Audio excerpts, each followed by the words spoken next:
3 સ્કૂલમાંથી અલગ અલગ જગ્યાએથી આવેલા છે. તો આ બિન નિવાસી કેમ્પ છે અને હું આપનો ખૂબ ખૂબ સાહેબ સ્વાગત કરું છું. આપની વચ્ચે શ્રી હર્ષદ મહેતા સાહેબ પોલીસ અધિક્ષક શ્રી છે, તો હું એમને વિનંતી કરું છું કે આપને માર્ગદર્શન આપશે. Thank you sir.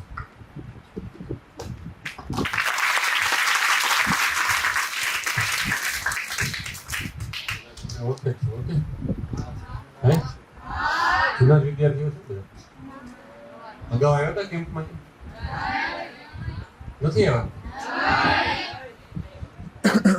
8મા ધોરણના કેટલા બાળકો છે? 8મા ધોરણના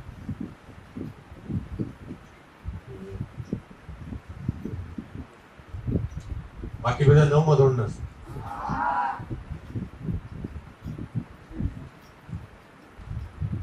ત્રણ દિવસનો બિન નિવાસી કેમ્પ. હમણાં તમે આપણે 5 દિવસનો નિવાસી કેમ્પ હતો ને ત્યાં મીનરાજ સ્કૂલમાં, એમાં કેટલા લોકો હતા? આમાંથી મીનરાજ સ્કૂલમાં હતા કોઈ? વેકેશનમાં કોઈ નહોતું? તો નવી શાળાઓ છે.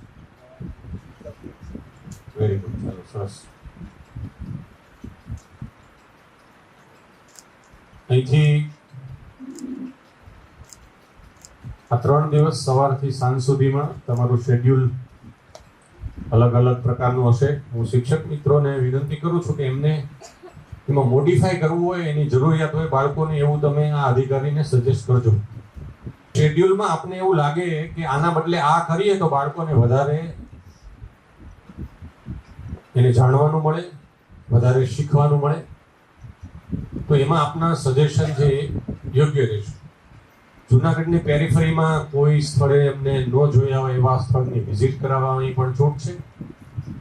અહીંયા બેસીને કોઈ એવી એક્ટિવિટી અથવા તમને એમ લાગતું હોય કે આવા કોઈ વિશેષ વ્યક્તિ છે એને બહારથી આ બાળકો સાથે મળાવીએ જુનાગઢ જિલ્લાના કોઈ પણ, તો પણ એની વ્યવસ્થા ભટની સાહેબ બરાબર છે આપણે કરી દેવાની છે.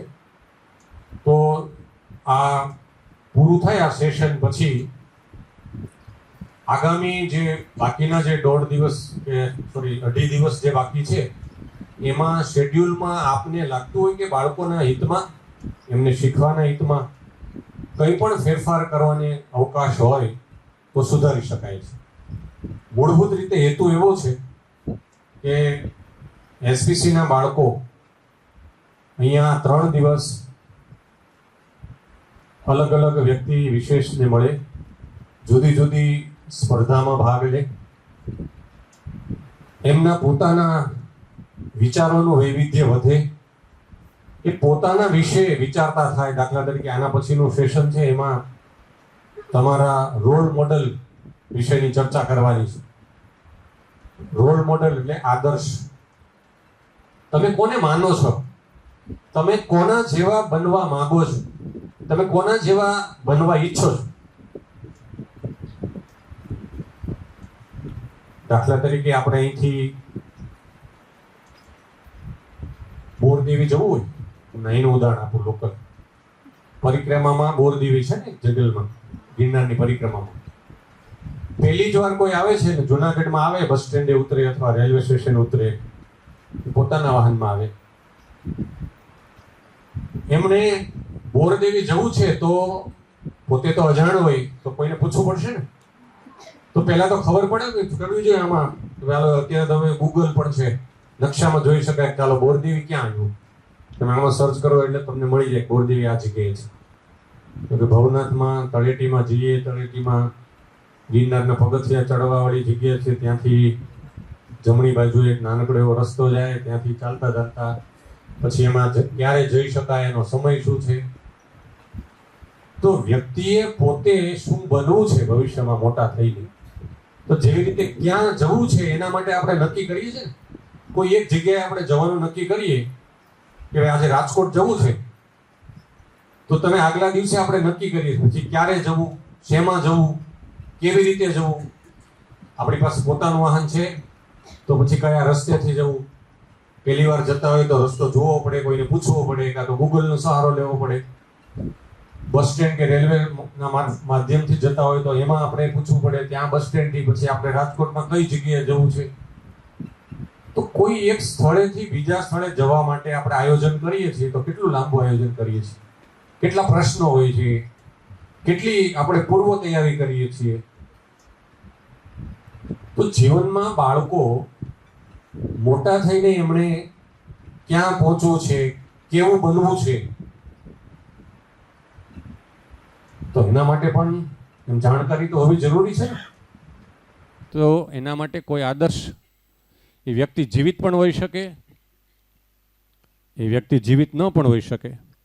એ વ્યક્તિને તમે મળેલા આપણે હોઈએ કે મળેલા ન પણ હોઈએ તો કેવી રીતે ખબર પડે? તો કે એમણે જે જગ્યાએ પહોંચ્યા છે ત્યાં પહોંચવા માટે એમણે કેવો પુરુષાર્થ કર્યો, કેવી મહેનત કરી, એના માટે એમણે કેટલો ભોગ આપ્યો, એમને ત્યાં પહોંચવા માટે કેવી કેવી સમસ્યાઓ નડી, કેવા કેવા પ્રશ્નો આવ્યા, કેવા પડકાર આવ્યા.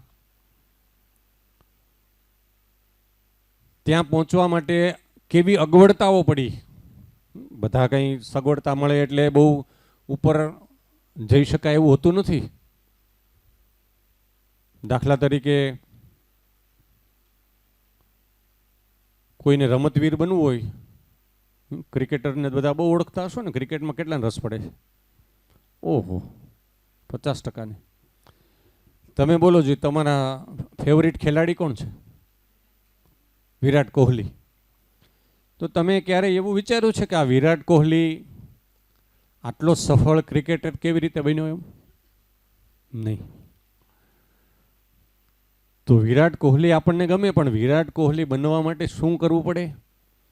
એણે કેટલા પડકારોનો સામનો કરવો પડ્યો હશે, એમણે કેવી કેવી મુશ્કેલીઓનો અથવા એવી એડવર્સ એટલે પડકારરૂપ કેવી પરિસ્થિતિનો સામનો કરવો પડ્યો હશે.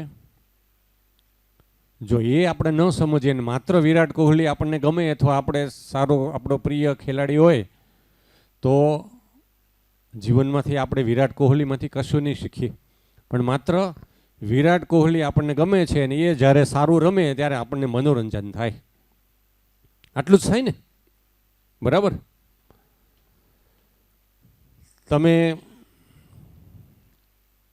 તમને ગમતા હોય એવા કોઈ વૈજ્ઞાનિકનું નામ આપો. ચાલો, કોણ નામ આપશે? તમે જાણતા હોય, તમને ગમતા હોય એવા વૈજ્ઞાનિક. આ બાજુ તમારું શું નામ છે? આર્ય. આર્ય, બોલો, કયા વૈજ્ઞાનિકને તમે સારી રીતે સમજ્યા છે, જાણો છો, ઓળખો છો? Einstein. Einstein, Albert Einstein. Albert Einstein. બરાબર છે. હા. હવે આલ્બર્ટ આઇન્સ્ટાઈન વિશે તમે શું જાણો છો?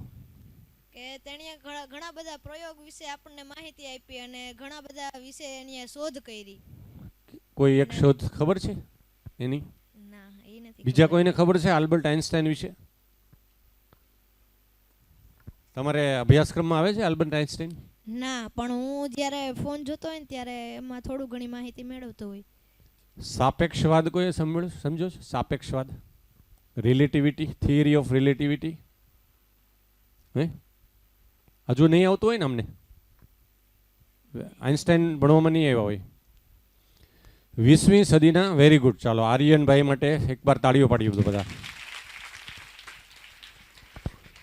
20મી સદીના સૌથી મહાન વૈજ્ઞાનિકની હરોળમાં આવી શકે એવા આલ્બર્ટ આઇન્સ્ટાઈન, કે એમણે થિયરી ઓફ રિલેટિવિટી, સાપેક્ષવાદ આપ્યો અને એના પછી એ થિયરી ઉપર ભૌતિક વિજ્ઞાનના ખૂબ મોટા પ્રયોગો થયા. બ્રહ્માંડ ઉપર, ટાઈમ થિયરી ઉપર, બરાબર, ફિઝિક્સના જેટલા પ્રયોગો થયા એ બધા એની એ થિયરી ઉપર, E=mc². તો આ જે છે, પણ એમણે કશુંક આજે એમણે જે એકદમ ક્રિએટિવ થોટ્સ, જે એમણે જે મહેનત કરી, જે પ્રયોગો કર્યા, અને એ પ્રયોગો એમણે દુનિયાને આપ્યા અને એનાથી વિજ્ઞાનની અનેક એવી શોધો થઈ કે જેમણે માનવ જીવનને ઉપયોગી થઈ ગઈ. હવે એની જ્યારે તમે આમાં સર્ચ કરશો ત્યારે એની બાયોગ્રાફી, એમની જીવન કથા, આપણે મોબાઈલનો ઉપયોગ કેવો કરીએ છીએ કે કોઈ મૂવી જોવા, કોઈ સારો અહીંયા ગીત સંગીતકાર હોય તો ગમતો હોય એને, કાં તો રીલ્સ કોઈની આવતી હોય તો એવી જોવા. પણ ક્યારેય એવો પ્રશ્ન થાય છે કે આપણે ઘરે મોબાઈલનો ઉપયોગ કરીએ તો આજે જે ચર્ચા થઈ ક્લાસરૂમમાં ટીચર ઘણા બધા ઉદાહરણ આપતા હશે અલગ અલગ વિષયના, તો એ એક નોટબુકમાં નોંધ કરી હોય આજે આ ચર્ચામાંથી આપણે આલ્બર્ટ આઇન્સ્ટાઈનનું નામ આવ્યું હોય અને પછી આપણે આ યુટ્યુબ લઈને બેસીએ મોબાઈલમાં અને આલ્બર્ટ આઇન્સ્ટાઈન કોણ હતા, એના જીવનમાં કેવા પ્રશ્નો નડ્યા, એણે દુનિયામાં કેવી નવી નવી શોધ કરી, એવું જાણવાની આપણે પ્રયાસ કરીએ છીએ. તો મોબાઈલનો સદુપયોગ કર્યો કહેવાય.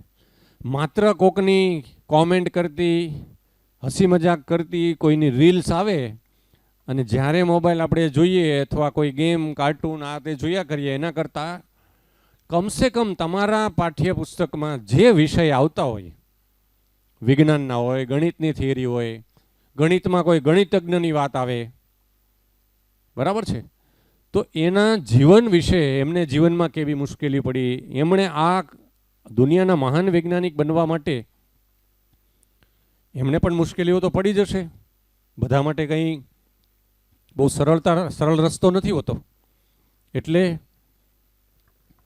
તમારા માટે આજનું જે આના પછીનું સેશન છે એ તમારે રોલ મોડલ નક્કી કરવાના છે. તમારે સારા ક્રિકેટર બનવું હોય, સારા કોઈ પણ રમતવીર બનવું હોય, કોઈને સારા ડૉક્ટર બનવું છે, કોઈને વૈજ્ઞાનિક બનવું છે, કોઈને મોટા બિઝનેસમેન બનવું છે. તમે આમાંથી કોણ કહી શકશો કે ભારતના ખૂબ જાણીતા હોય એવા અને તમે જાણતા હોય એવા કોઈ ઉદ્યોગપતિનું નામ કોણ કહેશે? Yes, very good. Albert Einstein. આ ફોટો તમે જોયો છે ક્યારે?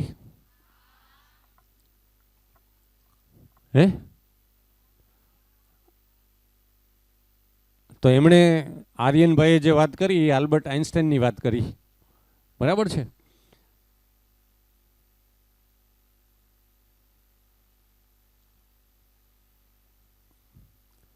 હવે આપણે બીજો પાર્ટ લઈએ. તમે કોઈને સારા ઉદ્યોગપતિ બનવું છે તો કોણ એક નામ આપશે કોઈ સારા ઉદ્યોગપતિનું જે તમે જાણતા હોય અને ભારતના બહુ મોટા ઉદ્યોગપતિ હોય એવું નામ છે કોઈને યાદ?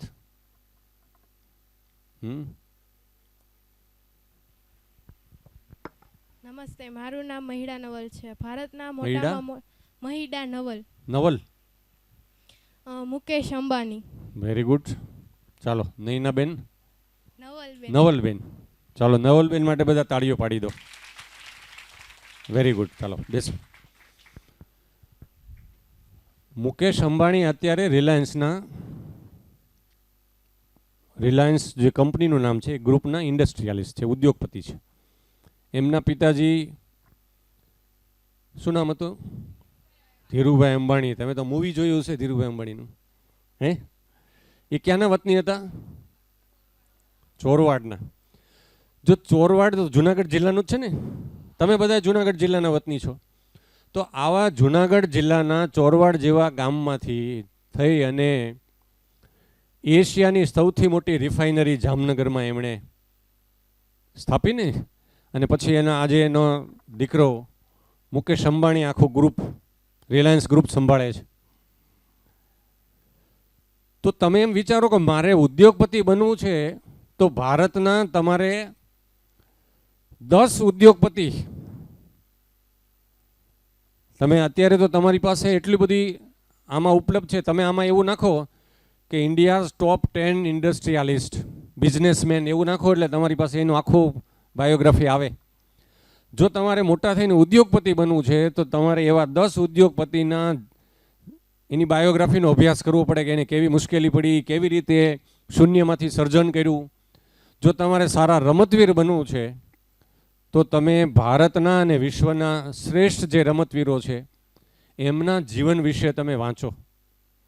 તમારે કોઈ સારા કલાકાર બનવું છે, ગાયક કલાકાર બનવું છે, કોઈને ચિત્રકાર બનવું છે, કોઈને સંગીતજ્ઞ બનવું છે, તમને જે ક્ષેત્રમાં જે રુચિ હોય એ તમારે બનવું છે તો તમારી પાસે માહિતી કેટલી અઢળક છે આ મોબાઈલમાં. કોઈની રીલ્સ જોવી એના કરતાં તમારે જે બનવું છે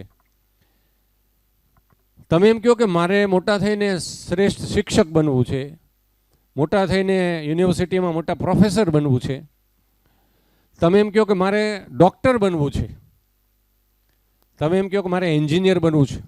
એન્જિનિયરિંગમાં પણ અલગ અલગ શાખા છે. હમણાં એક મૂળ ભારતીય છે ને અમેરિકા નાસાથી આપણું જે આંતરરાષ્ટ્રીય સ્પેસ સેન્ટર છે ને ત્યાં હજુ આવી નથી શકતા, હમણાં રોકાયેલા છે કારણોસર. એનું નામ શું છે? સુનીતા વિલિયમ્સ. તમને એમ થાય કે મારે અવકાશ યાત્રી બનવું છે, તો તમારે ભારતના અને વિશ્વના જે શ્રેષ્ઠ અવકાશ યાત્રીઓ છે એમની જીવનકથા વાંચવાની શરૂ કરવી પડે. એવા 10-12 લોકોની જે શ્રેષ્ઠ છે, જરૂર નથી કે એને તમે રૂબરૂ મળો, થોડાક મોટા થાવ તો મળી પણ શકો. તમે એમ મારો કે મારે મોટા ઓફિસર બનવું છે. ભારતની જે સનદી સેવાઓ છે, એડમિનિસ્ટ્રેટિવ સર્વિસ છે, પબ્લિક સર્વિસ, તો એની જે ટોપ કેડર છે એના આઈએએસ, આઈપીએસ, આઈઆરએસ, આઈએફએસ, તો સમગ્ર ભારતનું જે આખું વહીવટી તંત્ર છે એના એ જે વ્યવસ્થા ચલાવે છે, જે વહીવટી વડા હોય છે જિલ્લા કક્ષાના, કલેક્ટર હોય તો આઈએએસ હોય, પોલીસ અધિક્ષક હોય તો આઈપીએસ હોય, બરાબર છે, ફોરેસ્ટમાં હોય ઇન્ડિયન ફોરેસ્ટ સર્વિસ હોય, પછી આપણા અધિકારીઓ વિદેશમાં રાજદૂત બનીને જાય તો Indian forest service, foreign service હોય, વિદેશી સેવા. તો એ કોઈને કોઈ દેશમાં જઈને એમની ભારતનું પ્રતિનિધિત્વ કરતા હોય, ત્યાં ભારતની ઓફિસ હોય, એમણે ત્યાં એ ઓફિસમાં બેસતા હોય. દાખલા તરીકે રશિયામાં ભારતનું દૂતાવાસ હોય તો ત્યાં અહીંથી ભારતના એક અધિકારી આઈએફએસ હોય એ ત્યાં કામ કરતા હોય. તો તમારે ભવિષ્યમાં શું બનવું છે એ અત્યારે નક્કી કરવું પડે. અને એસપીસીના બાળકોને વિશેષ એટલા માટે છે આ યોજના કે તમે મોટા થઈને તમારું તો વિકાસ કરો, પણ સાથે સાથે તમારું વ્યક્તિત્વ એવું વિકસે કે જે તમે સમગ્ર દેશ માટે, રાજ્ય માટે, આ જિલ્લાનું ગૌરવ બનો અને સાથે સાથે તમારા માતા પિતા અને કુટુંબનું પણ ગૌરવ વધારો. સમજો કે અહીંયા ચોરવાડના ધીરુભાઈ અંબાણી છે, એમણે જે તે વખતે સાવ સામાન્ય પરિસ્થિતિમાંથી સાયકલ લઈને નાના મોટા ફેરી કરીને કંઈક વસ્તુ વેચવા જતા, એમાંથી આટલું મોટું રિલાયન્સ ઇન્ડસ્ટ્રીઝ ઊભું થયું. બરાબર છે. તો માણસ આટલા વર્ષોમાં અહીંયા સુધી કેવી રીતે પહોંચી શકે, એના માટે શું કરવું જોઈએ? શરૂઆત ક્યાંથી થાય? મેં તમને પહેલાં વાત કરી કે અહીંથી આપણે રાજકોટ કાલે જવું છે, પહેલી જ વાર આપણે જવું છે, તો આપણે ઘરે બેઠા આગલા દિવસે શું કરીએ છીએ? પ્લાનિંગ વિચારીએ છીએ ને કે શેમાં જવું છે. આપણું પોતાનું વાહન હોય તો કયા રસ્તેથી જશું, કોઈની મદદ લઈએ, આપણે ગૂગલની લઈએ, રસ્તો ભૂલી જઈએ તો કોઈને પૂછીએ. રસ્તામાં પહેલાં માઇલસ્ટોન હોય કે આ દિશામાં આ રાજકોટ હાઈવે છે તો ત્યાં લખેલું હોય. ત્યાં સિટીમાં જઈએ તો આપણે ક્યાં જવું છે તો એનું સરનામું પૂછીએ. તો પહેલાં શું કરવું પડે? કોઈ ઘટના કે કોઈ વાસ્તવિક રીતે એ પરિસ્થિતિનું પરિણામ આપણે જોઈતું હોય તો પહેલાં શું કરવું પડે? વિચાર કરવો પડે ને. તો જો બાળકોએ મોટા થઈને કશુંક પરિણામ, કશુંક વાસ્તવિકતા, કંઈક મોટા બનવું છે તો એના માટે આજે વિચારવું પડે. જે લોકો વિચારતા નથી એમને ક્યારેય પરિણામ મળતું નથી. જે લોકો વિચારે છે પછી એને અલગ અલગ રસ્તાઓ મળતા જાય છે. પણ વિચારે જ નહીં તો આપણે કંઈ કરી જ નથી શકવાના, કંઈ જઈ નથી શકવાના. એમને આપણી શારીરિક ઉંમર વધતી જાય, મોટા થઈએ, દરરોજ ખાઈ પીને સૂઈ જઈએ, ખાઈ પીને સૂઈ જઈએ, સ્કૂલે જઈએ 5 કલાક, થોડુંક અભ્યાસ કર્યો, ભણ્યા, યાદ રાખ્યા, પરીક્ષા દીધી, પાછા મોટા થયા. પણ 5 વર્ષ પછી, 10 વર્ષ પછી કે આગામી 15 વર્ષ પછી તમે ક્યાં હશો, તમારે શું કરવું છે, તમારે કેવું બનવું છે, તમે કોઈ પણ મહાપુરુષોનું, મહાન ઉદ્યોગપતિ હોય, મહાન રમતવીર હોય, મહાન કોઈ કલાકાર હોય, મહાન સાહિત્યકાર હોય, મહાન વૈજ્ઞાનિક હોય, તમે એની જીવનકથા વાંચશો તો તમને ક્યાંક ને ક્યાંક એમના વિચારો, એમણે જ્યારે બન્યા હશે એની પહેલાં 10 વર્ષ પહેલાં, 20 વર્ષ પહેલાં, 25 વર્ષ પહેલાં બાળપણમાં એવા વિચારો કર્યા હશે કે મારે મોટા થઈને આવું બનવું છે. જે લોકો વિચારો કરે છે એ લોકો અચૂક પ્રાપ્ત કરી શકે છે. તો આજે જે તમારો સમય છે એમાં આમાં જે શેડ્યુલમાં છે, તમને લાગતા નાના નાના વિષયો કે તમારો રોલ મોડલ કોણ એના વિશે વિચારવું, તો વિચારવાની એક તક અહીંયા પૂરી પાડશે. પ્રશ્નો પૂછો, તમને જે ગમતું હોય કે મારે આવું બનવું હોય તો એના માટે શું કરવું જોઈએ. શાળાએ જઈને શિક્ષકને પૂછો કે મારે આ અવકાશમાં જવું છે તો મારે કેવા વિષયો જોઈએ, તો અત્યારથી હું શું તૈયારી કરું. મારે આઈએએસ બનવું છે, મારે આઈપીએસ બનવું છે, મારે વૈજ્ઞાનિક બનવું છે, મારે મોટા બિઝનેસમેન બનવું છે, તો મારે કેવા વિષયો અત્યારથી ભણવા જોઈએ, મારે કેવા વિચારો કરવા જોઈએ, એના માટે મારે અત્યારથી કયા કયા ગુણ વિકસાવવા જોઈએ. એની તમે તૈયારી કરો અને નક્કી કરો કે આગામી 10 વર્ષમાં, આગામી 20 વર્ષમાં હું આટલી કક્ષાએ પહોંચી જઈશ, તો તમને અચૂક પરિણામ મળશે. જે લોકો જેવા વિચારો કરે છે એવું એમને પરિણામ મળે છે. ગાંધીજીનું વાક્ય છે ને કે માનવી પોતાનો ભાગ્ય વિધાતા છે. જેવા વિચારો કરીએ છીએ એવું ભાગ્યનું નિર્માણ વ્યક્તિ કે માનવી કરી શકે છે. તો એની પાછળનું જે વિજ્ઞાન છે, એની પાછળની જે વાત છે એ છે કે વ્યક્તિએ વિચાર કરવાના છે. એના માટે દરરોજ તમારે સવાર સાંજ સતત કોઈને કોઈ ઘટના પરિસ્થિતિ માટે મારે શું બનવું છે, મારે શું કરવું છે. તો આ તમારા 3 દિવસ અહીંયા તમે જેને મળો, જ્યાં જાઓ ત્યાં સુધીમાં તમે નક્કી કરી લો. આના પછીના સેશનમાં તમને તમારા રોલ મોડેલ વિશે જ્યારે પૂછવામાં આવે ત્યાં સુધીમાં તમે આજે સાંજે ઘરે જઈને ન હોય તો કાલે પાછા આવીને ફરીવાર એક સેશન. ગગનિયા મેડમ, આ લોકોને આજે જો એમ લાગે કે થોડોક સમયની જરૂર છે, વિચારવાની જરૂર છે, તો આજે હવે પછીનું જે રોલ મોડલનું સેશન છે એમને અડધો કલાક આવતીકાલે ફરી પાછા એમને એના વિશે પૂછો કે એમના રોલ મોડલ કોણ છે ને એમણે શું બનવું છે. જો રોલ મોડલમાં ન સમજાય તો એમને એવું ટાસ્ક આપો કે એમણે આવતીકાલે સવારે અડધો કલાક આવે ત્યારે શરૂઆતમાં એમણે મોટા થઈને શું બનવું છે એ દરેક કાગળમાં લખતા આવે. બરાબર છે, આજે સેશન એનું ઓછું થાય તો ચાલે, પણ આ તમારા બધા માટે એક ટાસ્ક છે, એક હોમવર્ક છે કે આજે તમે ઘરે જાય અને આજે જે મેં ચર્ચા કરી છે એના આધારે તમને તમારામાં કેવા ગુણ છે, તમને શું ગમે છે, કેવું બનવું છે.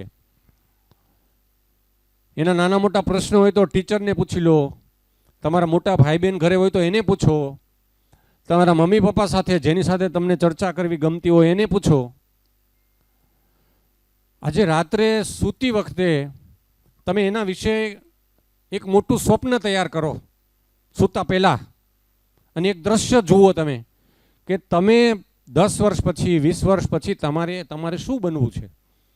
જે બનવું છે એનું એક દ્રશ્ય તમે જુઓ ઘરે જઈને આજે, અને પછી તમે એને સવારે ઉઠી અહીંયા આવતા પહેલાં, કાલ તો વહેલા આવવાનું છે ને પહેલામાં, તો રાત્રે અથવા ખૂબ વહેલા ઉઠીને તમે જે બનવું છે ને એ તમને જે મોટી કલ્પના થાય એ એક પેજમાં તમે લખી નાખો. બરાબર છે? બધા કરશે બધા? આ બધા માટે હોમવર્ક છે, અને એ હોમવર્ક તમારે વાંચવાનું અને પછી અહીંયા આપવાનું. એટલા માટે એની એક કોપી તમારે રાખવાની, એક ટીચરને આપવાની સ્કૂલમાં, અને એક તમારા મમ્મી કે પપ્પાને આપવાની કે મને આ યાદ અપાવવાનું. હું જ્યારે ભૂલી જાઉં કે મને યાદ ન હોય, મને ક્યારેક મારા કામમાંથી, ભણવામાંથી મારું ધ્યાન કદાચ બેધ્યાન થઈ જાય, મને થોડાક રખડવાનું ટેમ્પટેશન થઈ જાય કે વાંચવામાં ગમે નહીં, ત્યારે મને આ યાદ અપાવજો. બરાબર છે? અને એની વધારે ઝેરોક્સ કરીને તમે જ્યાં સૂતા હોય ત્યાં દિવાલ ઉપર લગાડી દેવાનું મોટા અક્ષરે, મોટી પ્રિન્ટ કરીને. આ એક ટાસ્ક તમને આપું છું, આ એક હોમવર્ક આપું છું. અને જે તમે આજે જઈ અને જે કલ્પના કરો, નાનું વિચારવાનું જ નહીં ક્યારેય, જીવનમાં ક્યારેય નાનું વિચારવાનું જ નહીં, મોટું વિચારવાનું. અને જો ધીરુભાઈ અંબાણી આવડા ચોરવાડ જેવા નાનકડા એવા ગામમાંથી વિશ્વના જે આટલા મોટા બિઝનેસમેન બની શકે, આટલા મોટા ઉદ્યોગપતિ બની શકે, તો આર્યન કે નવલબેન કેમ ન બની શકે? કે તમે બધા જ કેમ ન બની શકો? બની શકો ને, બરાબર છે? તમારી સ્કૂલ તો અત્યારે ખૂબ સારી હશે, આ સિટીની જ છે ને બધી સ્કૂલ,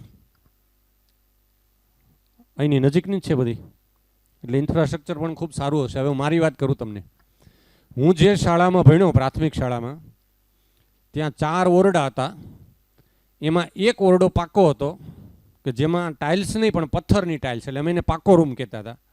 અને 3 ઓરડાઓ છે એ માટીના હતા. નીચે છે ને ધૂળ હતી. ઘરેથી અમે આસન લઈ જતા હતા કાપડની થેલીમાં, અને આસન નીચે પાથરવાનું, પછી પાછા થેલીમાં નાખી દેવાનું, ઘરે લઈ જવાનું. સવારમાં આવી અને 7 થી 7:30 આખી સ્કૂલની સફાઈ કરવાની બધા વિદ્યાર્થીઓએ, બરાબર? એ સફાઈ થઈ જાય પછી પ્રાર્થના, અડધો કલાક પ્રાર્થના, ભજન, એ બધું, બાલગીત ને એ બધું ચાલે. અને પછી 8 વાગ્યાથી પીરિયડ શરૂ થાય. રેન્જ શબ્દનો છે ને, વાત કરે ને મિત્તલભાઈ હશે કે હમણાં એક બાળકોને સમજાવે, ફોન કરું છું હમણાં.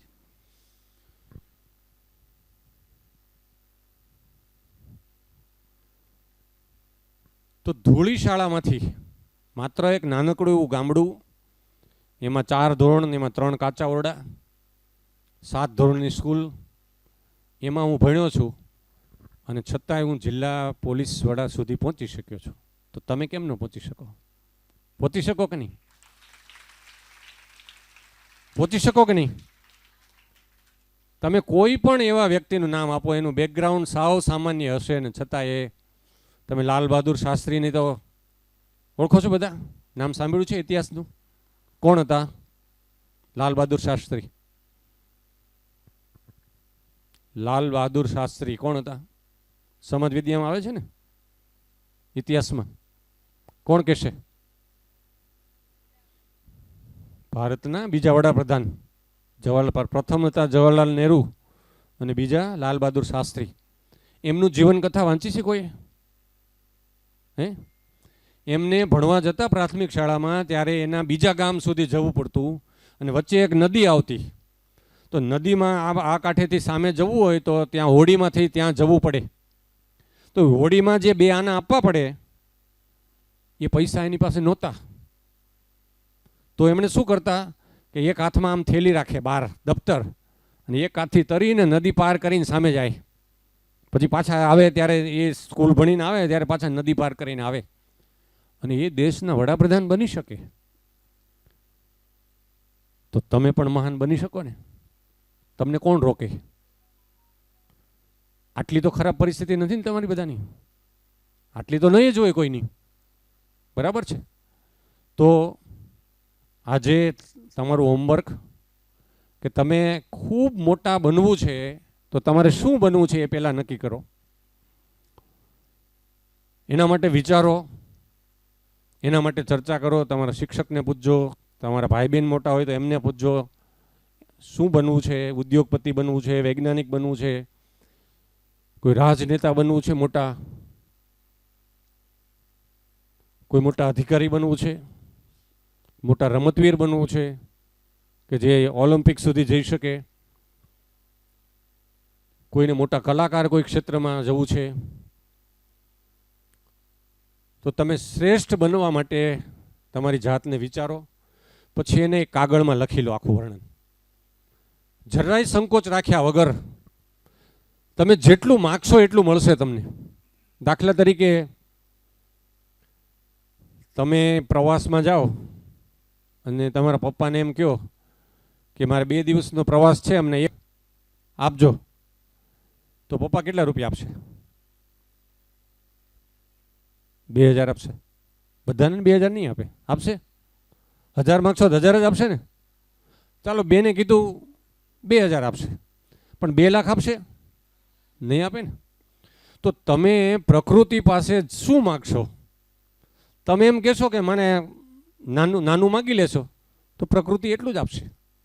જો આપણા પપ્પા પાસે આપણે જે માગીએ એટલું જ આપતું હોય, તો જે આ પ્રકૃતિ જે છે, જેના આપણે સંતાનો છીએ, જે પ્રકૃતિમાંનું આપણે સર્જન છીએ, એ પ્રકૃતિને આપણે જે વિચાર સ્વરૂપે જે આપણે કલ્પના કરશું, જે માગશું કે મારે આવું મોટું બનવું છે, તો તમે જેટલું મોટું માગશો એવું તમને મળશે. કેવી રીતે મળે? કેવી રીતે મળે? હે હે મહેનતથી. હા, એ તો બરાબર છે, પણ પહેલાં તમારે મોટો વિચાર તો કરવો પડશે ને. તો જેટલો મોટો વિચાર કરશો, પછીના બેને કીધું એમ મહેનત કરવી પડે. પછી વચ્ચે ક્યારેક મહેનત કરતાં કરતાં ક્યારેક મુશ્કેલી આવે, કોઈ પડકાર આવે, સમસ્યા આવે, તો જો એ સમસ્યાથી તમે નાસીપાસ થઈ જાય, જે લોકો એનાથી થાકી જાય, નિરાશ થઈ જાય, તો પાછા વળી જાય, તો સફળતા નથી મળતી.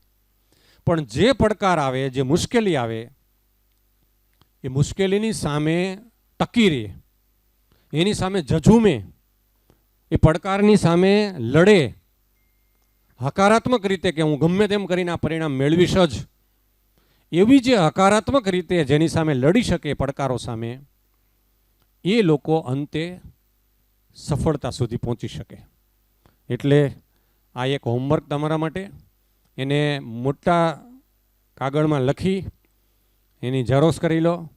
એક કોપી તમારા રૂમમાં જ્યાં તમે વાંચતા હોય, સૂતા હોય, ત્યાં સવાર સાંજ એના વિશે તમે વિચારો. એને તમે દરરોજ વાંચો. સવારે ઉઠો ત્યારે વાંચો કે મારે આવું બનવું છે, રાત્રે સૂવો ત્યારે પણ એને વાંચો કે મારે આ બનવું છે. તમને ધીમે ધીમે ધીમે એ દરરોજ તમારી અંદર એક નાનકડો એવો કરેલો વિચાર તમારી મનની અંદર એ શક્તિઓ, એ નવી ઉર્જા પેદા કરશે. અને એ ઉર્જા છે એ તમને એ દિશામાં મહેનત કરવા માટેનું બળ આપશે. અને એ દિશામાં તમે જ્યારે મહેનત કરશો ત્યારે આસપાસમાં પ્રકૃતિ તમને એવા લોકો, કોઈ શિક્ષક સારા મળી જશે, તમને માર્ગદર્શન આપશે, કોઈ સારી વ્યક્તિ મળી જશે, કોઈ બીજા એવા મહાપુરુષો ક્યાંક કોઈ એવા મળી જશે, તમને કહેશે કે આ છોકરોની મહેનતું છે, આની ઈચ્છા શક્તિ સારી છે, તો ચાલો એને પ્લેટફોર્મ આપો. ચાલો, એને આપણે નસીબનું નામ આપીએ છીએ, પણ એ નસીબ નથી. આપણે કરેલા વિચારો છે એ આપણી આસપાસ, આપણી પ્રબળ ઈચ્છા શક્તિ, એના કારણે આપણી આસપાસ એવા લોકો આકસ્મિક રીતે આવે અને એ આપણને મદદ કરે. એ આપણને એ દિશામાં આગળ વધવા માટે બળ આપે, ઉર્જા આપે, હેલ્પ મળે, આપણને સહાય મળે. એમ કરતાં કરતાં વ્યક્તિ જે ઈચ્છ્યું હોય જેવું પરિણામ ત્યાં સુધી પહોંચી શકે. આ જે પદ્ધતિ છે, દુનિયાના કોઈ પણ મહાન લોકોએ છે આ પદ્ધતિથી ધીમે ધીમે ધીમે આગળ વધતા હોય છે. તો તમે પણ આવી જ રીતે આગળ વધી શકો, તો એની શરૂઆત આપણે આજથી કરવાની છે. અને એના માટે તમારે આજથી એ કામ કરવાનું છે કે કાગળ અને પેનમાં આજે રાત્રે તમારે શું બનવું છે એના વિશે તમારે લખવાનું છે. અને એના વિશે તમારે દરરોજ સવાર સાંજ અવારનવાર એના વિચાર કરવાના છે. જ્યારે નબળો વિચાર આવે ત્યારે એને વાંચવાનું, જ્યારે તમને કંટાળો આવે ત્યારે એ વાંચવાનું, જ્યારે કોઈ નાની મોટી નિષ્ફળતા મળે ત્યારે એ વાંચવાનું, નક્કી કરવાનું ભલે નિષ્ફળતા મળી એકવાર નાની, પણ હું હજુ વધારે મહેનત કરીશ અને એ નિષ્ફળતામાંથી સફળતા મેળવીશ. એ પછી કોઈ એક વિષયમાં તમે જે ભણતા હોય, ધોરણ 8માં સફળતા, 9માં સફળતા, આગળ જતાં જતાં તમારે કોઈ એક ક્ષેત્રમાં આગળ વધવું છે, એમાં તમને સફળતા અપાવી શકે. પણ દરેક વ્યક્તિ સફળ થવા માટે ક્યાંક ને ક્યાંક આ પ્રકારની ફોર્મ્યુલાના આવા વિચારો કરીને માણસો આગળ આવી શકે છે.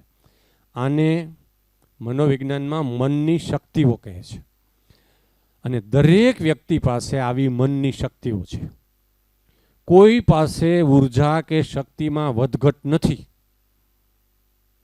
એટલે ભાઈએ જે આર્યનભાઈએ વાત કરી ને આલ્બર્ટ આઇન્સ્ટાઈનની, આઇન્સ્ટાઈન જે થિયરી આપી, એમણે એમ કીધું કે ઉર્જાનો સોર્સ જે છે એ અચળ છે. એ એક જ જથ્થો છે, એમનેમ જ રહે છે ઉર્જાનો. એટલે મનુષ્યની અંદર, દરેક વ્યક્તિની અંદર, દરેક બાળકની અંદર પ્રકૃતિએ એક સરખી ઉર્જા આપેલી છે. એ ઉર્જાનો જે વ્યક્તિ જેટલો ઉપયોગ કરી શકે છે એટલો એ વ્યક્તિ જીવનમાં આગળ વધી શકે છે. તો આમાં ક્યાં કંઈ બીજી પરિસ્થિતિ નડે છે? કોઈ એમ કે મારા મા બાપ અભણ છે, કોઈ એમ કે અમે મારા કુટુંબમાં અમારી આર્થિક પરિસ્થિતિ નબળી છે, ગરીબ છીએ, કોઈ એમ કે હું તો ગામડામાંથી આવીએ છીએ, અમારું કુટુંબ ગામડામાંથી આવે છે, કોઈ એમ કે અમારા મા બાપ ઓછું ભણેલા છે. આવા પ્રશ્નોને ક્યાંય નડે છે? શું નડે છે? વ્યક્તિ પોતે પોતાની ઉર્જાનો ઉપયોગ કરી શકે છે, જેટલી ઉર્જા પોતાની ઉપયોગ કરી શકે એટલી જીવનમાં વધારે સફળતા મળે. એના એવા કોઈ કારણો નથી કે એના મા બાપ અભણ હોય અને કોઈના મા બાપ ખૂબ ભણેલા હોય એટલે ભણેલાના જ દીકરાઓ સંતાનો આગળ આવે, એવું નથી. અભણ મા બાપના સંતાનો આગળ ન આવી શકે એવું નથી. કે ગામડામાં રહેતા હોય એટલે આગળ ન આવી શકાય અને શહેરમાં રહેતા હોય એટલે ખૂબ આગળ વધી શકાય, એવું પણ નથી. ગરીબ હોય જેની આર્થિક પરિસ્થિતિ કુટુંબમાં, એ લોકો જીવનમાં કાંઈ ન કરી શકે અને ખૂબ આર્થિક રીતે ધનવાન ને સંપન્ન હોય એવા કુટુંબના સંતાનો આગળ આવી શકે એવું પણ નથી. ભારતની જેટલી ટોપ પરીક્ષાઓ જેટલી લેવાય છે ને, સમજો કે યુપીએસસી લેવાય આઈએએસ આઈપીએસ બનવા માટે, પછી તો કે મેનેજમેન્ટ માટે જે કેટ નામની પરીક્ષા લેવાય જેને શ્રેષ્ઠ મેનેજમેન્ટના બધા MBA કરવા માટે, પછી આઈઆઈટીઝમાં જેને સાયન્સમાં લેવું હોય તો 12 ધોરણ પછી આઈઆઈટીમાં એમાં એડમિશન લેવાનું હોય. એમાં જે લોકો સફળ થાય છે એવા 10માંથી 4 વ્યક્તિઓ એવા હોય છે દર વર્ષે. 10માંથી 4 વ્યક્તિઓ કે જેના માતા પિતાને કોઈ શાકભાજીની લારી ચલાવતા હોય, કોઈના માતા પિતા કોઈના ઘરનું કામ કરવા જતા હોય, કોઈના માતા પિતા ખેત મજૂરી કરતા હોય, કોઈ એવા ઘરમાં હોય કે જ્યાં એમના ઘરમાં એક જ રૂમ હોય ને એમાં 4 જણાનું કુટુંબ રહેતું હોય. ઘરમાં લાઇટની પણ સુવિધા માંડ હોય, ક્યાંક ઝૂંપડપટ્ટી જ્યાં ચાલી ટાઈપના મકાનમાં રહેતા હોય. તો ભારતની જેટલી સારી પરીક્ષાઓ જે ઉપરની લેવાય છે એમાંથી 10માંથી ટોપ 10 લઈએ એમાંથી 4 વ્યક્તિઓ એવા છે કે જેના મા બાપ ઓછું ભણેલા છે, જેના મા બાપની પરિસ્થિતિ આર્થિક રીતે ખૂબ જ નબળી છે, જે ગ્રામ્ય વિસ્તારમાંથી આવે છે, અથવા તો આવી પરિસ્થિતિ જેની એકદમ અગવડતાવાળી પરિસ્થિતિ હોય એવી પરિસ્થિતિમાંથી આવી અને ભારતને જે શ્રેષ્ઠ કહી શકાય એવું પરફોર્મન્સ આપે છે, એમાંથી 10માંથી 4 યુવાનો એવા પ્રકારના બેકગ્રાઉન્ડમાંથી આવે છે. તો આટલી બધી તો પરિસ્થિતિ તમારી કોઈની ખરાબ નથી ને. અને કદાચ હોય તોય તમારા માટે સ્કોપ તો છે જ.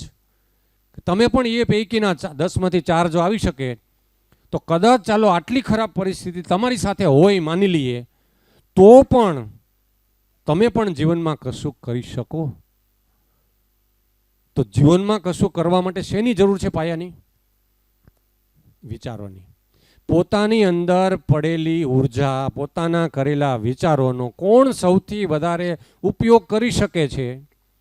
આઈન્સ્ટાઈન 20મી સદીના સૌથી શ્રેષ્ઠ ને મહાન વૈજ્ઞાનિક છે ને, એના વિશે એવું કહેવાય છે કે એમણે પોતાની શક્તિઓનો 5-7% જ ઉપયોગ, 10% જ ઉપયોગ કર્યો છે. 90% તો આટલા મહાન વ્યક્તિઓ નથી કરી શક્યા. એનામાં જેટલી શક્તિ છે એટલી આપણામાં છે, પણ આપણે આપણી ઉર્જાનો, શક્તિનો ઉપયોગ નથી કરી શકતા કે કરતા નથી. ક્યાંક આળસમાં, ક્યાંક બીજી એવી પ્રવૃત્તિમાં, અથવા તો જે કામ ઉપર આપણે ધ્યાન કેન્દ્રિત કરવું હોય ત્યાં આપણે ધ્યાન કેન્દ્રિત નથી કરી શકતા. તો એક જ સરખી બધાને ઉર્જા આપેલી હોય ને છતાંય અમુક લોકો જ સફળ થાય ને અમુક નથી થતા. તો દાખલા તરીકે તમે ઓલો પ્રયોગ કરો છો બિલોરી કાચનો, સૂર્યપ્રકાશ આવે ને આમ ટીલડી પાડો તો નીચે અગ્નિ પ્રગટે, એ પ્રયોગ કરો છો? બધા આવે છે બધાને. હવે તમે એમ કહો કે આપણે હમણાં તડકે બધા ઊભા રહીએ અને આમ હાથ રાખીએ, એટલો જ સૂર્યપ્રકાશ આપણા શરીર ઉપર પડે તો આપણને દજાડે છે? નથી દજાડતો. પણ આપણે આમ એ જે બિલોરી કાચ લઈએ એ કેટલો હોય? કદાચ 2 સેન્ટીમીટર 2 ઇંચનો એની ત્રિજ્યા નહીં હોય, એનાથી પણ ઓછી હશે, 2 ઇંચથી પણ ઓછી ત્રિજ્યા હશે. આટલી જે સપાટી છે એ સપાટી ઉપર જે સૂર્યપ્રકાશ પડે છે એ સૂર્યપ્રકાશને આપણે આમ હાથ ઉપર રાખી અને બરોબર માપ આમ લઈ અને એના ઉપર જેટલો સૂર્યપ્રકાશ પડે છે એને ધીમે ધીમે કેન્દ્રિત કરીએ અને નાનકડી એવી ટીલડી પડે તો અહીંયા આપણે 5, 10, 15 સેકન્ડથી વધારે રાખી શકીએ તો શું થઈ જાય? અહીંયા દાઝી જઈએ. તો એ ઉર્જા ક્યાંથી આવી? એ ઉર્જા ક્યાંથી આવી? ક્યાંથી આવી? બિલોરી કાચ, એ જ સૂર્યપ્રકાશ હાથ આપણે રાખતા હતા તો આપણે દાઝતા નહોતા. પણ એ જે બિલોરી કાચની જે સપાટી છે, જે સરફેસ છે, એના ઉપર જેટલો સૂર્યપ્રકાશ પડ્યો એનું શું થયું? એક જગ્યાએ કેન્દ્રિત થઈ ગઈ બધી ઉર્જા.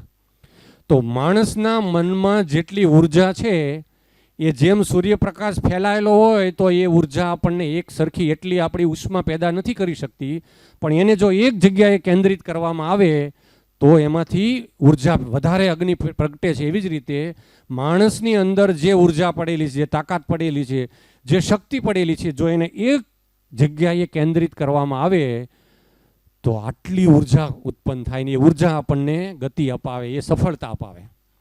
આપણે એવું કહીએ ને કે આ ભાઈમાં તો કાંઈ નહોતું, મોટા છે ને કેવડા મોટા થઈ ગયા, મહાન થઈ ગયા.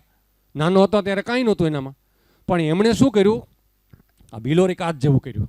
એનામાં જે બધી ઉર્જા ફેલાયેલી હતી, સ્પ્રેડ થયેલી હતી, એ બધી ઉર્જાને એમણે એક વિષય ઉપર કેન્દ્રિત કરી. આપણે ધ્યાન કેન્દ્રિત કહીએ ને, તમને બધા શિક્ષકને બધા કહેતા હોય કે તમે જે વિષયમાં ધ્યાન કેન્દ્રિત કરો તો આવડે.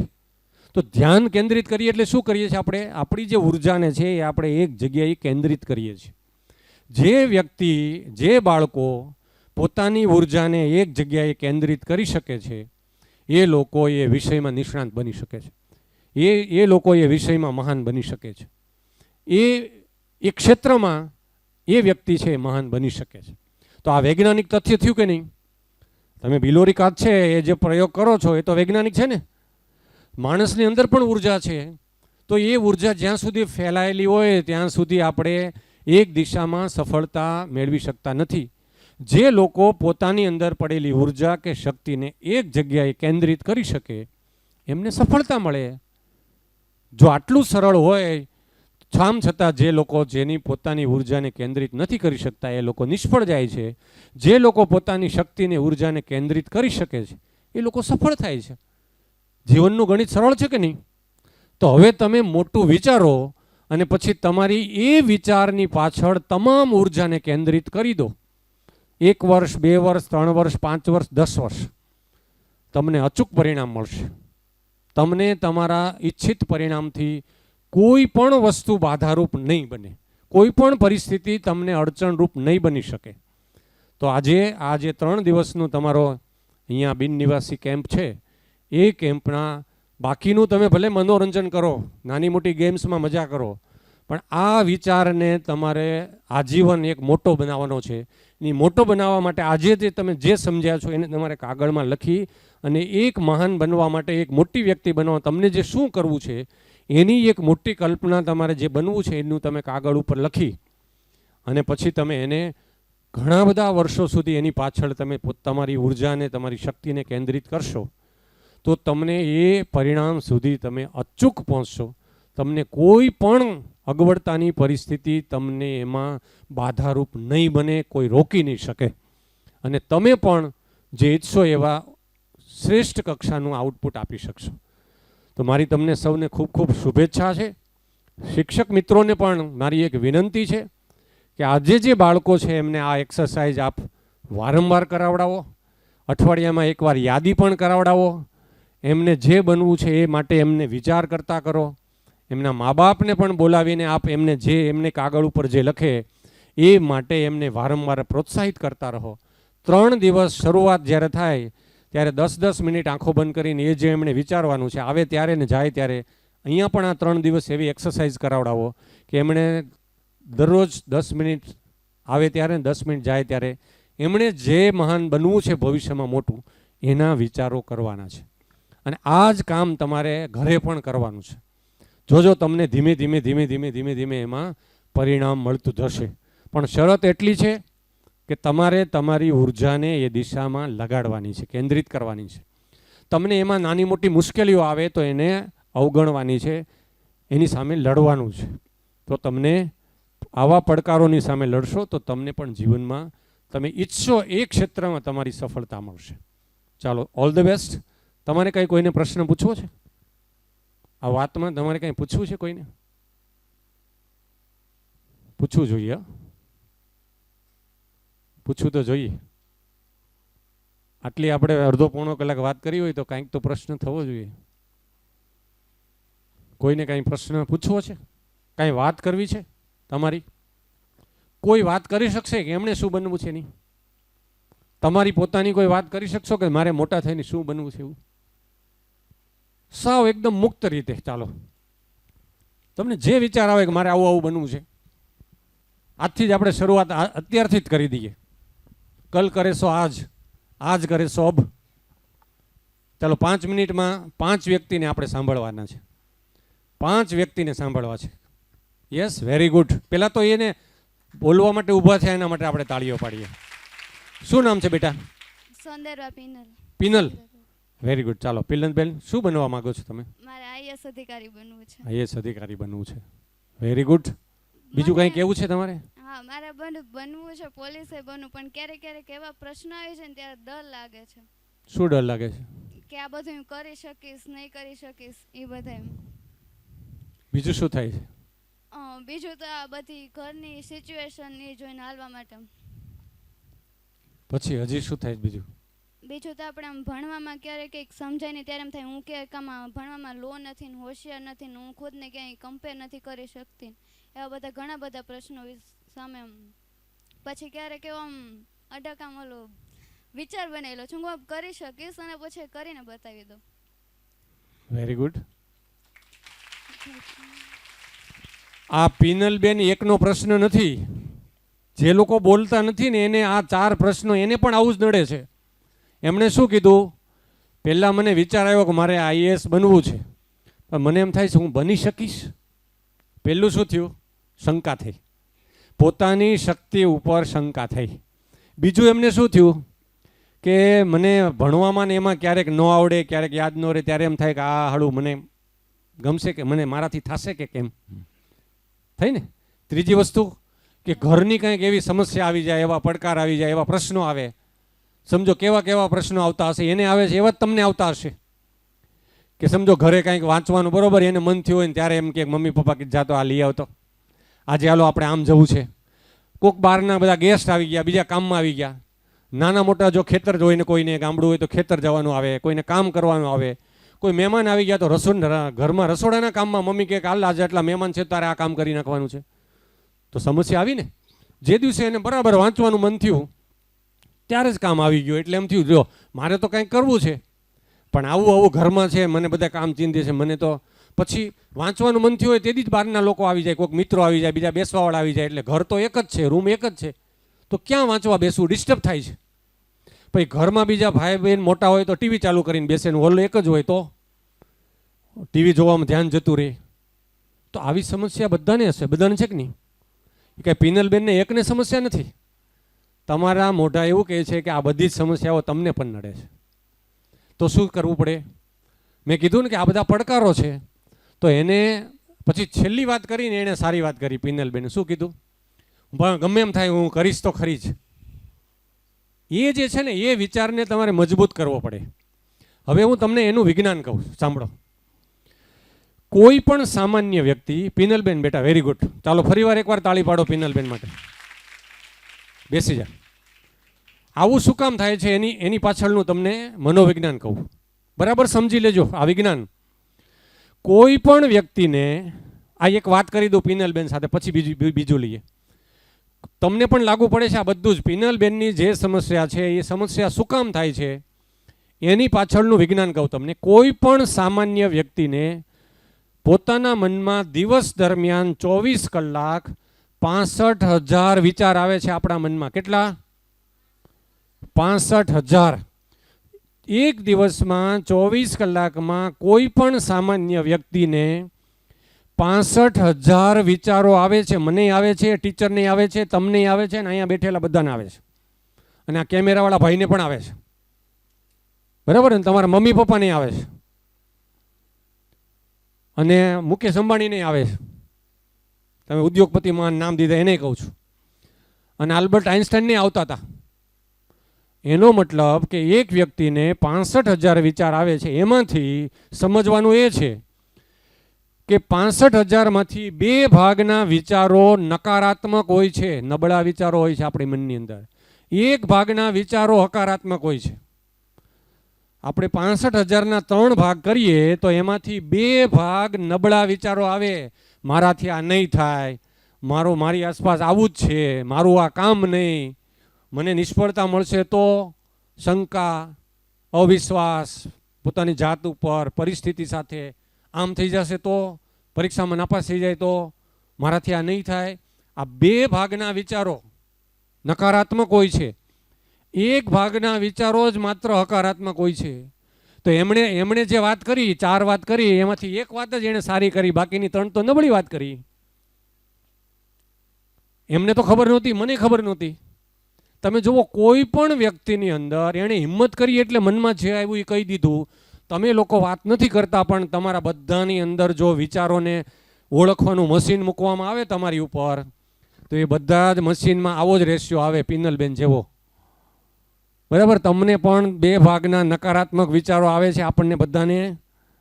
અને આઈએસ આઈપીએસ થઈ જાય તોય આવે, એવું નથી કે ન આવે. એમ 1 ભાગના વિચારો હકારાત્મક હોય, હું કંઈક કરી શકીશ એવા વિચારો 1 હોય. તમે સમજો કે આ 3 જણા છે ક્લાસમાં, આ 2 1 થઈ જાય ને આ એકલો થઈ જાય તો કોણ જીતે? 2 વાળો જીતી જાય ને. હવે આપણે આને 2 ને એમ કહીએ કે આ એકલો જે છે એને આપણે આમાંથી ખેડવી નાખીએ, આની કરતાં આને એક બીજો આપી દઈએ. 2 આ બાજુ થઈ ગયા ને 2 આ બાજુ થઈ ગયા. હવે આપણે નક્કી કરીએ કે આને આપણે મજબૂત બનાવો હકારાત્મક, તો દરરોજ આપણે હકારાત્મક વિચાર નાખ્યા કરીએ બીજા. જો દિવસના 65,000 વિચારો આવે છે, એમાંથી આ 4, 2 આ બાજુ ને 2 આ બાજુ, આ 2 તો રહેવાના જ છે નબળા.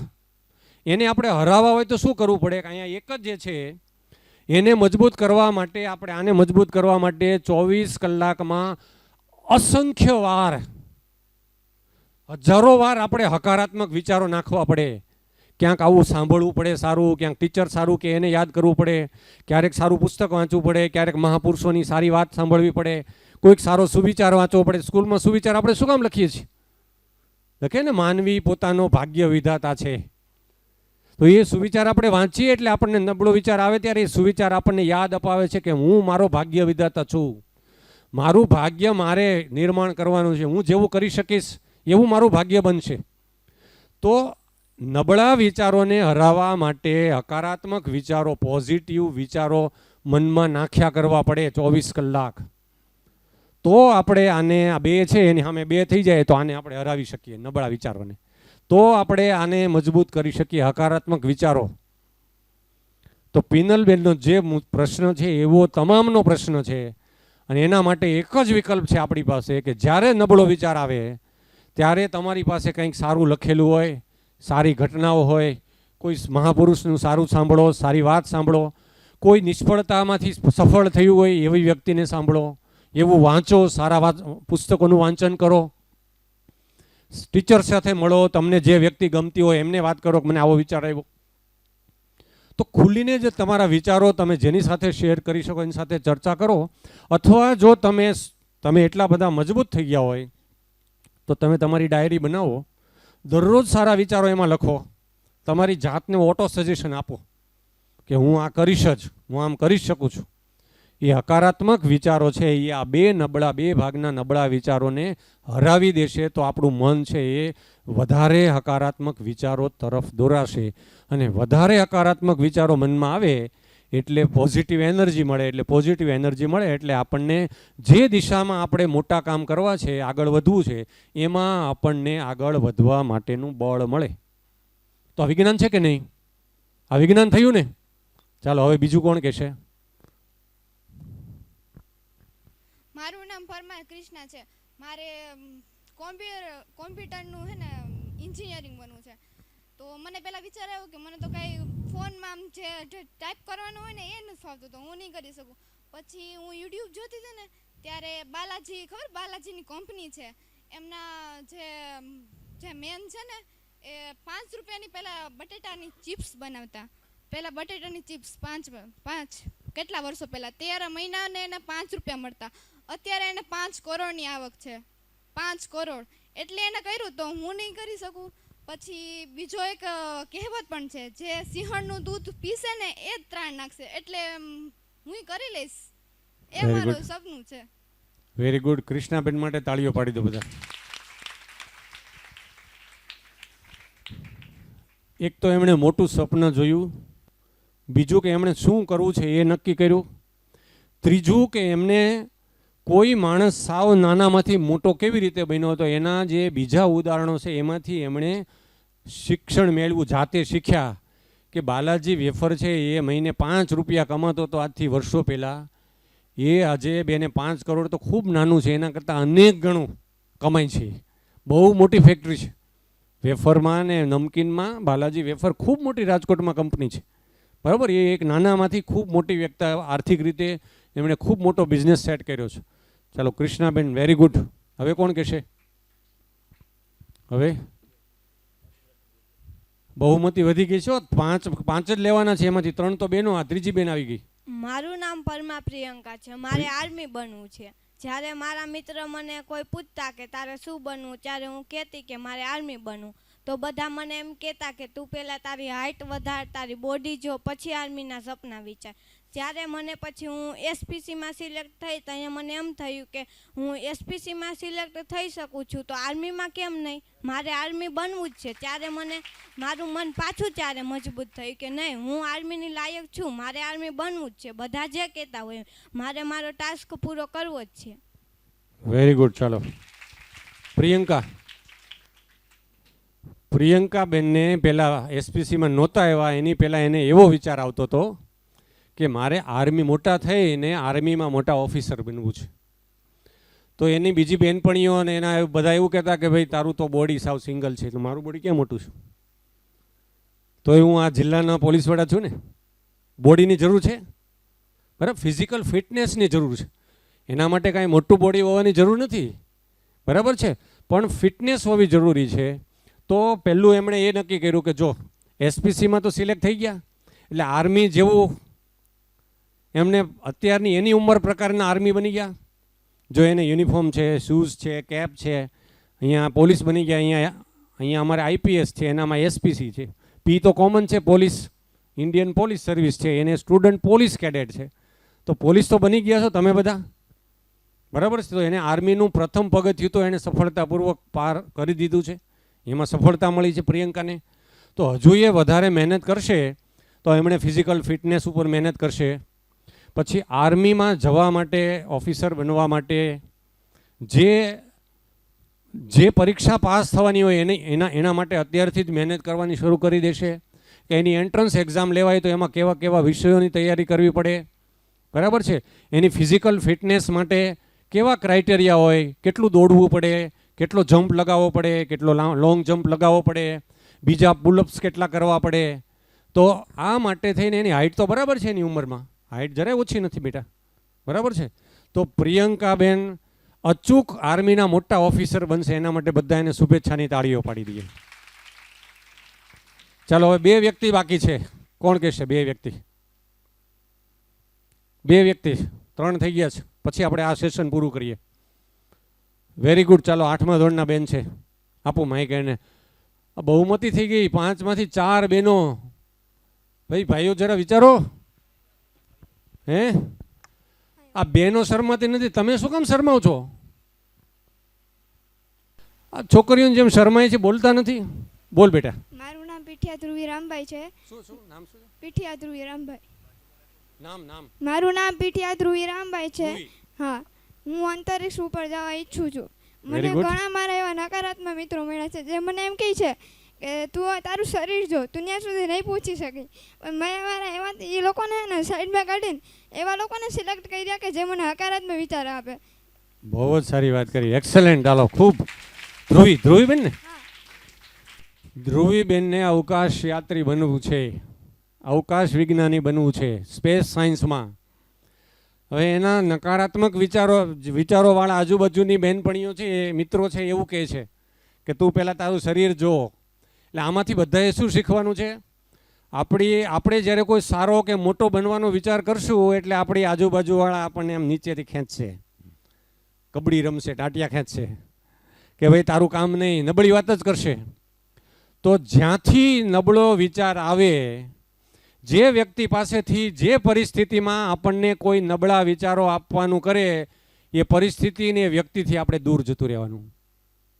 જ્યાંથી હકારાત્મક વિચારો મળે, જે પરિસ્થિતિ આપણને હકારાત્મક વિચારો આપે, એટલે સોબત છે ને, જેની સોબત કરીએ, જેનો સંગ કરીએ, સંગ એવો રંગ. જો નબળા વિચારો કરતા હોય એવી બહેનપણીને એવા મિત્રોને આપણે સંગ કરીએ તો આપણે એના જેવા નબળા વિચારો કરવા માંડીએ. જે મિત્રો એવા હોય કે જે મોટું વિચારતા હોય, ખૂબ કંઈક બનવું છે, એવા પ્રકારના હકારાત્મક વિચારો કરતા હોય, એવી વ્યક્તિ સાથે રહીએ તો આપણને ક્યારેક નબળો વિચાર આવે તો આપણને કેમ ના ના ના કોઈ એવું નબળું ન વિચારાય, મોટું વિચારવું જોઈએ. તો ધ્રુવીબેન અવકાશ યાત્રી બને એવી શુભેચ્છા માટે આપણે સૌ એને તાળીઓ પાડી દઈએ.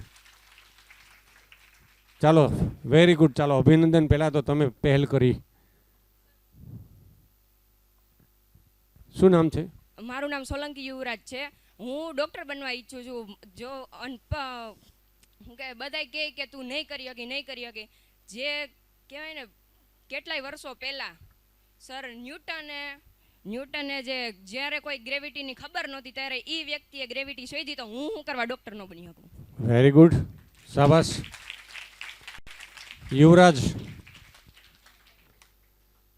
યુવરાજે મનમાં ગાંઠ વાળી લીધી છે કે મારે ડૉક્ટર બનવું છે. એને નબળા વિચારોવાળા આજુબાજુમાં કોઈ પણ હોય એમણે એને અવગણે છે, એમને ઇગ્નોર કરે છે કે એ ગમે તે વિચારે પણ મારે તો ડૉક્ટર બનવું છે. કોઈ પણ માણસ મોટું થવા વિચારી શકે.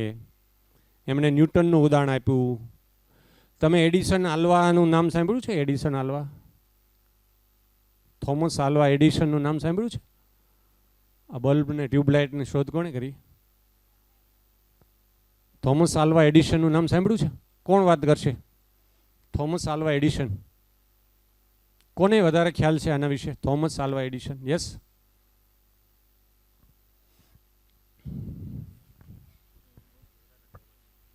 મારું નામ ઠેબા તનિષા છે અને આ થોમસ આલ્વા એડિસન છે, તેમણે બલ્બની શોધ કરી છે.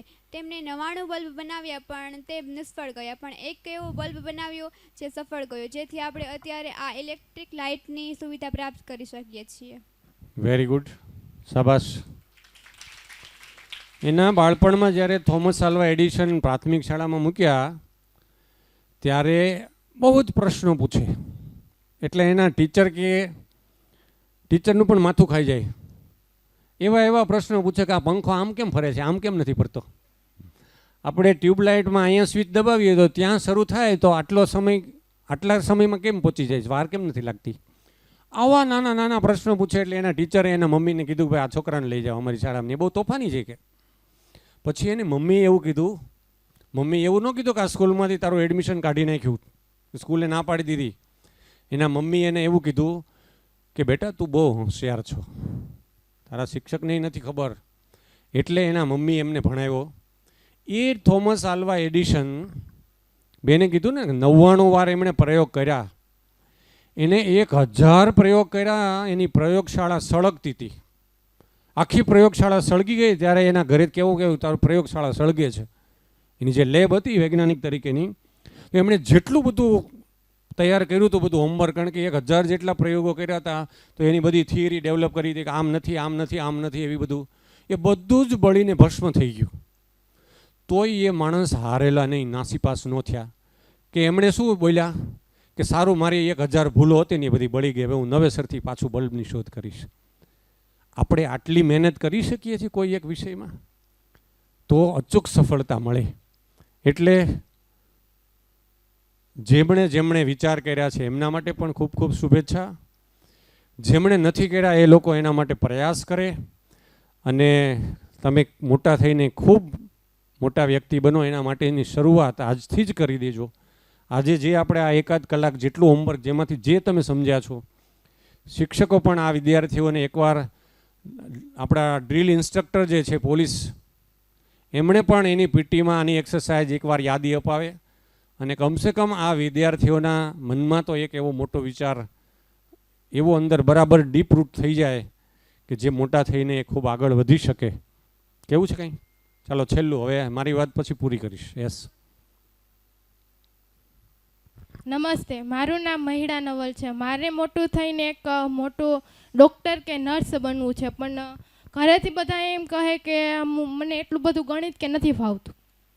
એટલા માટે મારો ભાઈને એમ કહે કે તને એટલું બધું ગણિત નથી ફાવતું તો તું કેમ કરી શકીશ?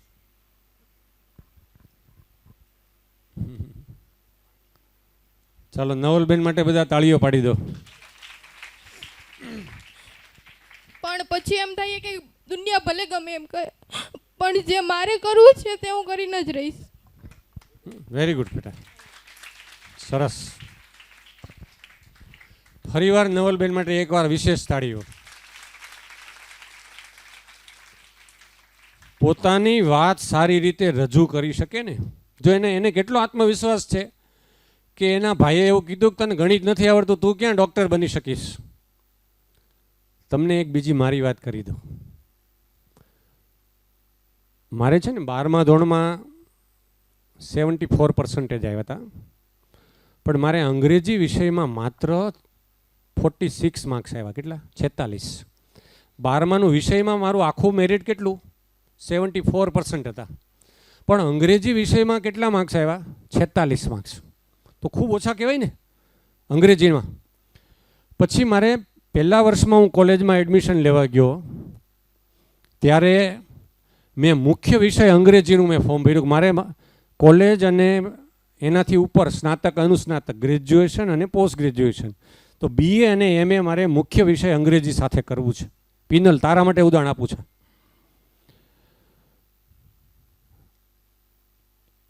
એટલે પહેલી વાર મેં ફોર્મ ભર્યું મુખ્ય વિષય અંગ્રેજી સાથે 12મા પછી કોલેજના પહેલા વર્ષમાં F5માં. મારા પિતાજીએ મને શું કીધું ખબર? કે બેટા અંગ્રેજી મુખ્ય વિષય રાખીશ તો બધા પેપર તારે TYમાં બધા પેપર અંગ્રેજીના આવશે, પછી આગળ ભણવાનું બધા પેપર અંગ્રેજીમાં આવશે, અને તારે 12માની માર્કશીટમાં 46 માર્ક્સ છે. બીજું, મારાથી મોટા ભાઈ એણે 3 વર્ષ પહેલાં BAમાં અંગ્રેજી મુખ્ય વિષય રાખ્યો હતો, પછી F5માંથી એટીકેટી જ સોલ્વ ન કરી શક્યા 3 વર્ષ સુધીમાં, પછી આગળ ભણવાનું જ ન ચાલ્યું, અટકી ગયું. આવું મારા કરતાં 2 ભાઈ મોટા હતા ને એનું એમાંથી એક ઉદાહરણ હતું. તો મારા પપ્પાએ મને ના પાડી કે બેટા 46 માર્ક્સ છે, અંગ્રેજી મુખ્ય વિષય તું રાખીશ તો તને પણ અહીંયા ભાઈ જેવું થશે, તારા માટે કહું છું. પછી મેં નક્કી કર્યું કે મારે હવે ભણવું તો અંગ્રેજી વિષયમાં જ ભણવું છે. તો TYમાં હું અમરેલીમાં પ્રતાપરાય આર્ટ્સ કોલેજ છે ને એમાં હું કોલેજ ફર્સ્ટ આવ્યો, અને MAમાં હું ગોલ્ડ મેડલ યુનિવર્સિટી ફર્સ્ટ આવ્યો અંગ્રેજી મુખ્ય વિષય સાથે. તમે નક્કી કરી લો, આપણે હું નામ ભૂલી ગયો, નવલ નક્કી કરી લેશે કે મારે ડૉક્ટર બનવું છે, તો એના ભાઈ ભલે ને ગમે એમ કહેતા ગણિત થોડુંક નબળું આવે તો ચાલે, શીખી લેવાનું, વધારે મહેનત કરવાની, તારે એમાં ધ્યાન વધારે કેન્દ્રિત કરવાનું, તો આવડી જશે. પણ તમે ધારશો તો તમને પરિણામ અચૂક મળી જશે. ચાલો, ઓલ ધ બેસ્ટ, ખૂબ ખૂબ શુભેચ્છા. 3 દિવસ મજા પણ કરો અને સાથે સાથે જીવનમાં કંઈક મોટા બનવાનું ખૂબ વધારે મહેનત કરો. All the best.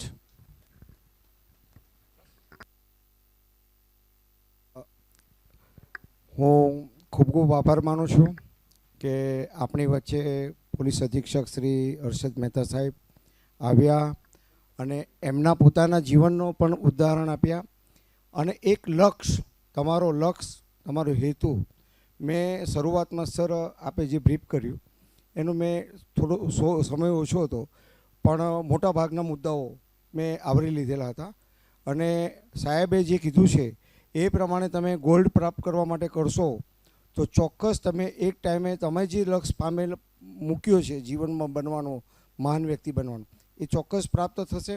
હું ખૂબ આભાર માનું છું. Thank you very much sir, કે સર આટલું મોટું ગાઈડલાઈન આપણે આપ્યું અને નવા બાળકો SPGના ઘડતર કરવા માટે એમનું જીવન સમૃદ્ધ બને એવો લક્ષ્ય આપ્યો છે. સર હું સેલ્યુટ કરું છું. Thank you sir.